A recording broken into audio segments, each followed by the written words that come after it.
I honestly did not think that my life was going to get more difficult after I got my diagnosis.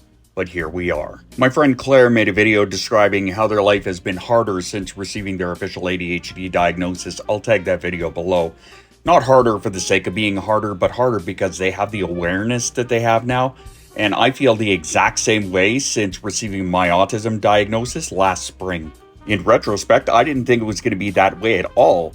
After all, I had suspected that I was autistic for a year before that. It was my daughter's autism diagnosis that led me to my own. So it's not like I was unprepared for it. I did the homework, I did the research, I took all the tests. I knew what was coming, or so I thought. But now I have the ability to look back over my life and see where it affected situations and relationships. I can identify where it played a role in many struggles that I have today.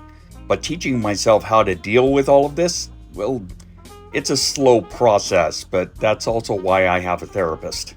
But a big part of my revelation journey is realizing that I had been masking so hard my entire life. I got so good at it that I hid all of this from myself. But now I can identify situations where the mask just automatically pops on in some situations.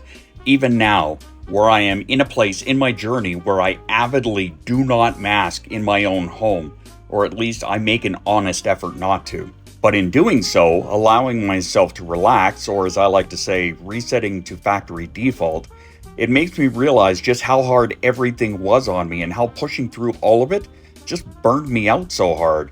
But I never truly realized how much because I'm not the meltdown type of autistic. I shut down after I internalize everything.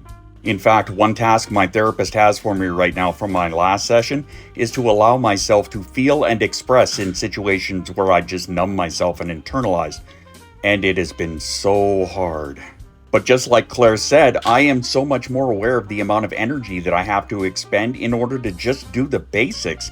And that's not even factoring in the chronic pain that saps the life out of you from the minute that you wake up until you finally exhaust yourself to sleep. It affects my daily responsibilities, it affects my relationships, it affects my marriage, it affects the fun things that I do to enjoy my life, like music, art, and streaming.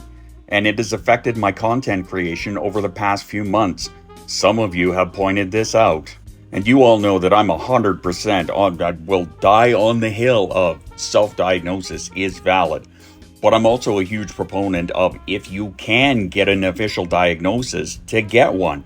It's so incredibly important. This is why I work with companies like Dunn, and no, this isn't sponsored, but that's why I work with them, is because getting that piece of paper can be so incredibly helpful on your journey.